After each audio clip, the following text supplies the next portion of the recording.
Welcome to another episode of Engineering Influence, a podcast by the American Council of Engineering Companies. Today, we're here to talk about ACEC Arizona's innovative and award-winning approach to attract the next generation of engineers known as STEM Game Day, where middle schoolers learn how to engineer a football game. I'm pleased to be joined by Chris Bridges, Executive Director of ACEC Arizona, and Nicolai Oliden, Board Member and Workforce Development and Education Outreach Committee Chair for ACEC Arizona. Chris and Nicolai, it's good to have you on the program to talk about this worthy endeavor. I hope our conversation can inspire others to engineer their own STEM Game Day program in the future. With that, let's dive in. Chris or Nicolai, how did the idea for STEM Day at the stadium come into existence? Can you walk our listeners through the process of how ACEC Arizona leadership created it? Yeah, I can take that. So about 3 years ago in 2022, our ACEC Arizona board, gathered together and just sat down to discuss some of the workforce issues that we were seeing and experiencing, at each of our firms. At the time, we didn't have a committee related to workforce development specifically, but through those meetings, we identified two big issues. One is we're facing a shortage of engineers, and the attendance in the engineering schools at our Arizona State universities was declining. And then also some of the talent and the skills coming out of college needed a little extra, and so we were just trying to figure out what was the disconnect? What can we do better? Are we reaching the kids early enough? And so we kind of brainstormed a little bit. And then a couple months later, our fall Roads and Streets Conference, it's our annual conference here in Arizona. We actually brought 4 universities together to discuss these challenges as well. And so that led to us targeting middle school students as kind of that best age group to get them thinking about the future in STEM. They haven't quite done their advanced math classes, the science, maybe they haven't thought about what science classes they want to maybe look into taking. And so by the time they get into high school, it's almost too late. It's not terrible, but it's a little too late for them to kind of choose that path, or maybe they're going to play a little catch up. But if we can get them inspired, in that 6th to 8th grade range, we see a lot of success. And I think that ended up, through ACEC National, kind of the messaging was pretty much in alignment with that. And so that's how we kind of move forward. And so it led to this idea of let's bring the students somewhere where we can just showcase engineering. Mm-hmm. And somebody threw out the idea, well, let's just take them to the football stadiums. That's a pretty unique setting. You can stand in one place and point to, the cars driving down the road, for transportation. Obviously, you have a credible structure that you can point to, and then all the utilities. And so with this unique setting, we thought it was a good way to showcase engineering and really came up with that main mission of you can't have a game day without engineers. And so that's kind of how it started. And our past chairman now, Greg Haggerty, was incredibly passionate about this. He just went for it and he got plugged in with some key people, and that ended up leading to our first event.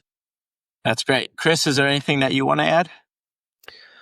So being newer to ACEC Arizona, I think the first event I had only been on maybe like 3 weeks. So this was all new to me, and I showed up, and Nicolai and all the volunteers just impressed the heck out of me with the amount of kids. I had no idea what I was doing. Just handing out volunteer shirts, doing whatever Nicolai told me, go over here, do this, do that. But it was really impressive to just walk into that and just be overwhelmed with the amount of kids that were there and all of the effort that went into it. It was super impressive to see. Chris and Nicolai, I really appreciate that context and recognizing that this program is in its second year. What are the expectations to grow the program moving forward? Yeah. So, as I mentioned, Greg is extremely passionate about this program and the idea. And it was just fortunate that his company was part of the renovation team at the ASU stadium. So we kind of had an in there, and he brought 120 students that first year in the spring of 2023. And that was only a couple months after we had the idea, so we just kind of went with it and said, let's see what we can do. And the students left and said, man, I never knew that engineers did that, or I didn't know that engineering existed. And so it kind of showed that the event was working. We wanted to come up with some tweaks. And so then after that, I was asked to kind of lead the workforce development and education outreach committee. And Greg says, you know what, next year, let's 10X this thing. And so we went from 120 students to 1,200 students at ASU the following year in 2024, which I was probably maybe too naive at the time to just say, yeah, let's go for it. But Greg's so passionate and just inspiring to kind of see how this can scale. We went for it, and then we ended up succeeding. We had 1,200 students at ASU, and then we started smaller events at the other two universities, at U of A and NAU up in Flagstaff. And so we had about 1,500 students that year, which was awesome. And so then through that event, we were able to connect with School Connect, which is an organization that helps pair industry with, the classroom. And they helped us a lot to kind of get the schools, let them know that this is coming and sign up the schools and get the teachers to bring their students. So without them, we definitely couldn't have done that. But then in 2025, we continued again. We made improvements. And so at this point, the goal is just to impact as many students as we can. We now have schools that are calling us and almost have a waiting list now to try to get students to show up. But it was just an incredible experience to see how the community comes together and do this event.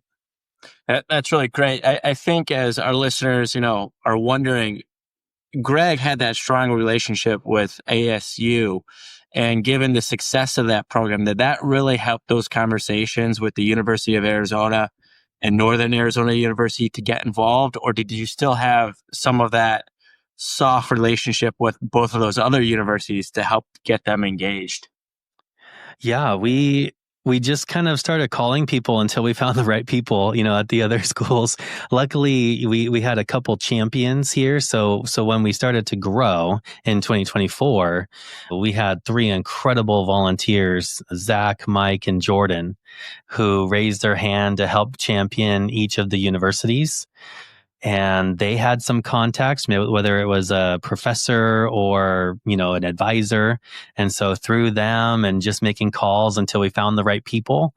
Each stadium has a stadium manager, which again, I didn't know at the time, but we found that is the best contact to get these events planned and scheduled and organized.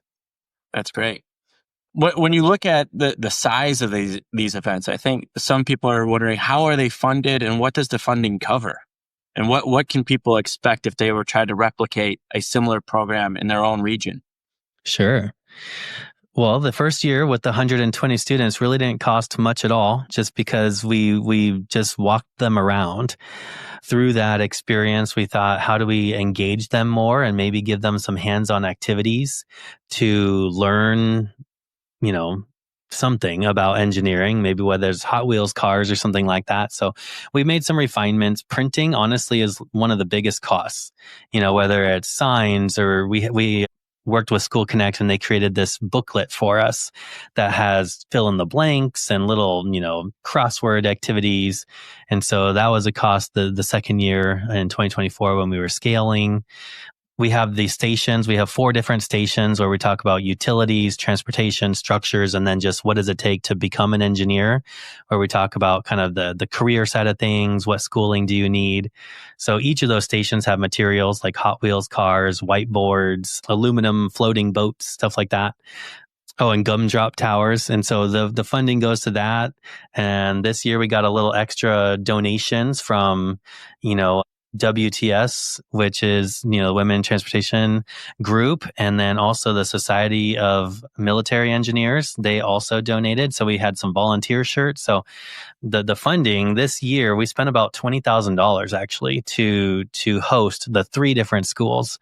And then the stadiums themselves also have some costs like security the cleaning crew, parking, and some of those things. So it covers a lot, but as we go forward, now that we've invested in some of the station materials that we can use over and over, the cost hopefully will come down from this year. That's great. Yeah, having some awesome sponsorships. Yeah, go ahead. Sorry, Chris, I didn't mean to cut you off there. Having some awesome sponsorships from ACEC member firms is a huge help there, right?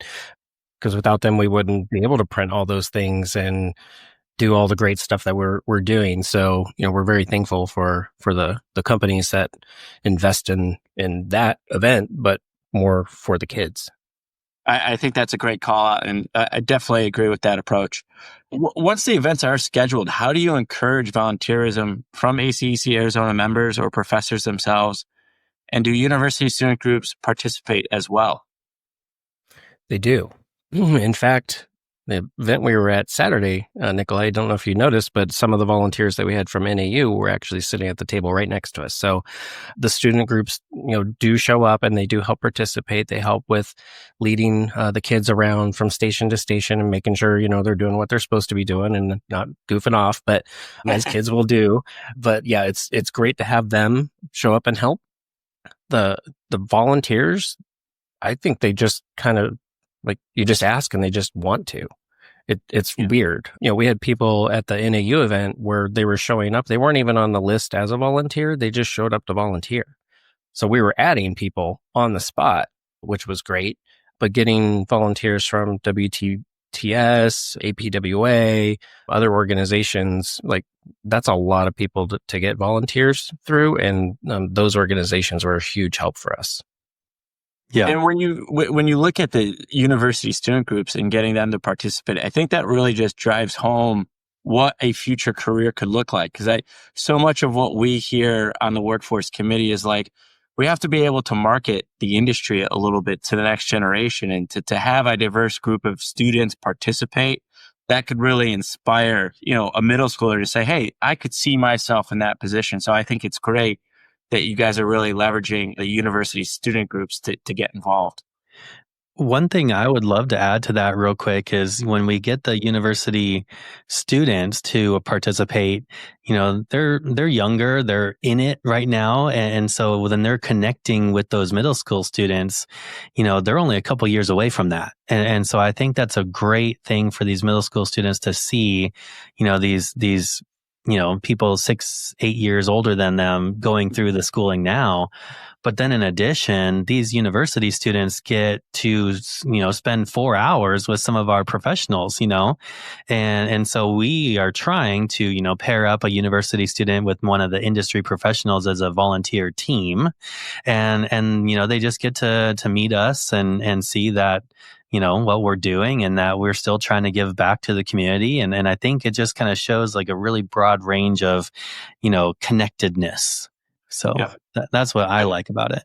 Well, I think that's great that, organically coming out of these programs is this opportunity of networking, especially for the university students as they may look to have an internship with a future firm. So I think that's just a great, byproduct that's organically growing from this programming. We've talked a lot about getting the universities involved and knowing that, having those sites available is critical.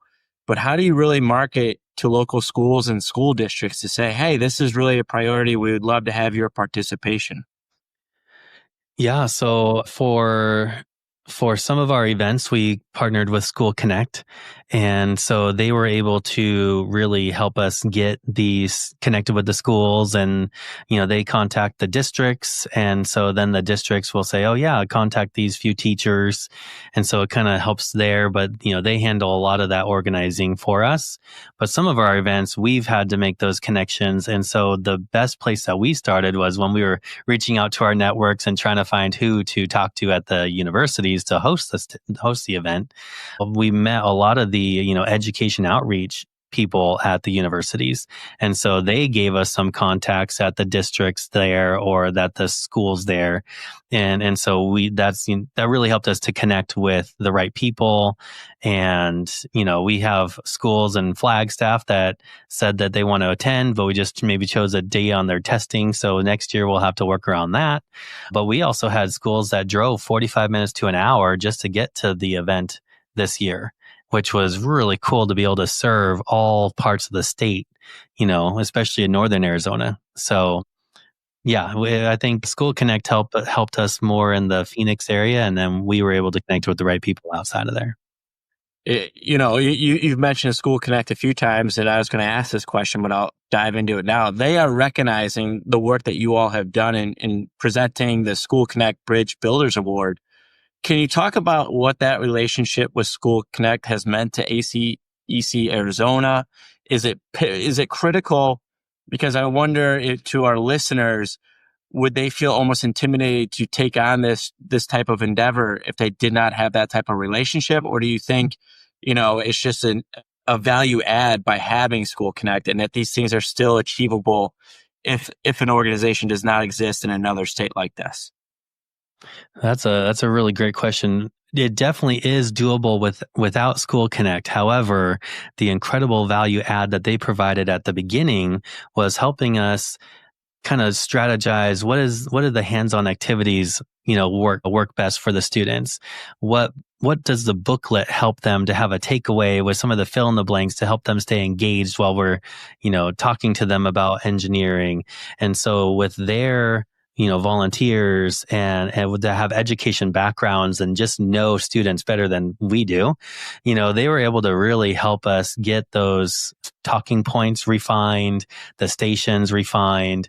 And so now that we have that, we will continue partnering with them, and they can help us get connected with the schools, but they've also been teaching us how to do it ourselves, so, we can pass on that information to any other groups that may try to go on this endeavor themselves as well. I know Nicolai and Chris, when we were preparing for this podcast, we talked about the LEAP program. Can you talk about other programs that you want to leverage as a result of the STEM game day that you guys have created? Yeah, so our LEAP program, Leadership and Engineering Administration program, is to develop our future leaders here in the Arizona community. And we've been able to do that now for 25 years, which is great. And as I mentioned, the 3 champions that raised their hand, a couple years ago, when we were starting to grow, we went to this LEAP program and said, hey, you've been learning this leadership training. You've been learning how to communicate better. You've been learning how to, leverage your network and all these other various things. Let's put these into practice and let's see if we can get some volunteers. And so these 3 gentlemen raised their hands, which was incredible because we could have never done these events without their help. I'm so fortunate to be able to work with them now for the last 2 years, and hopefully they'll continue on.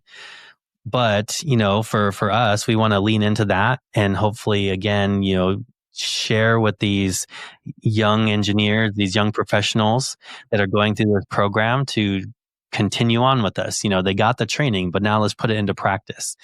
There are some other programs that, we're thinking of and trying to see if it's something that we can do. But at the moment, LEAP is our main program that we have going, and we're just going to leverage them and try to engage them as much as we can in the future. That's great. I guess with my final question, if other MOs were to consider replicating this fantastic event, what recommendations would you offer? So I think what we're going to do is really sit down. We haven't really debriefed from this last go around, but start putting together sort of a playbook, playing off of the game day, right? But a playbook that you can kind of hand off and say, hey, here's some of the basics, because we're learning on the fly, and just trying to figure things out and then making adjustments each time. But I think we're at a point now where we've got some really good, valuable lessons learned that we can share. So if another state does want to start off something like this, they're not going to be lost, right? And we'll be a resource. I think that's the awesome thing about ACEC and all the MOs is that we support each other. in any way that we can. So we're more than happy to help answer questions, but we can get them this playbook of, here you go, here's how you start and here's how you get it going. And they may learn things that are different in their state or with their universities that function a little different, but at least we can get them set up for success. That's great. Yeah. Listening to Nicolai's, giving the historical context, that first time out of the gate, they were only looking to hit a single, using a baseball metaphor. They weren't swinging for the fences. They started small, and it's over the years that this has grown to the size that it has. I guess, Nicolai, given that you've been there with the historical context, what would you say to somebody who says, my God, they got this fantastic program in Arizona, we have to hit a home run right out of the gate? What would you say to somebody in that situation? I would just encourage them to try it out. Aim for, like you said, the single. Aim for 100 students. Aim for 50 students. The size for the first time is not necessarily the key. It's more just to kind of feel comfortable with the program itself. And so typically, 50 students you can get from 2 classrooms, or 100 students you can get one school to send their 6th and 7th graders out to you. It should be pretty easy. We should be able to have one contact with the school there. And then ideally you want about 2 volunteers per group of 20 to 25 students, but you can do it with one volunteer per group of 20 to 25 students. And so if you're going to have 100 kids, you need 4 volunteers or 8 volunteers, and you're going to be fine. And then I think, if I could just add, you give it a shot, and we've had so many return volunteers. Last year we had 100 volunteers, 75 of them, by the way. I wanted to add this too. WTS, we partnered with them, and they sent an email blast to all their members, and 75 of the volunteers just came from them alone. And most of them came back this year for 2025. And then in addition, this year, we partnered with, our Maricopa County Department of Transportation and Arizona State Department of Transportation, who sent about 20 volunteers total. And every single one of them said, I can't wait to do this again. We need to tell our colleagues to join us next year. And so you try it, you do it, and the volunteers just want to come back, which is amazing. I cannot say how grateful I am for that. But again, you just start the momentum, and then that momentum will follow. And as Chris said, I've already talked to a few volunteers that have helped us plan these events. And if any other member organizations want to try it, we would love to join their calls and help however we can. And we already have a few people who raised their hands for that too. That's great. I think if I'm hearing you right, the hardest step is the first step, but this program is so contagious that don't be intimidated. People will, it's kind of like the movie, God, I'm drawing a blank, If You Build It, They Will Come. The Field of Dreams. I can't make the reference to that movie, but if you build it, they will come. So this has been a fantastic conversation. Is there anything else you'd like to add?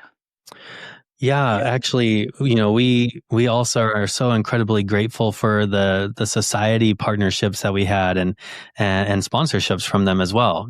ASCE was an incredible sponsor, and then also provided volunteers.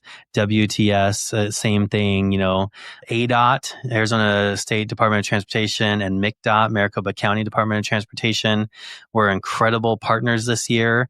And they actually printed all of our materials. I mean, that is a huge expense and a huge savings that we actually had because of their generosity. And then in addition, they provided volunteers as well that I think we're just going to grow those volunteers in those places.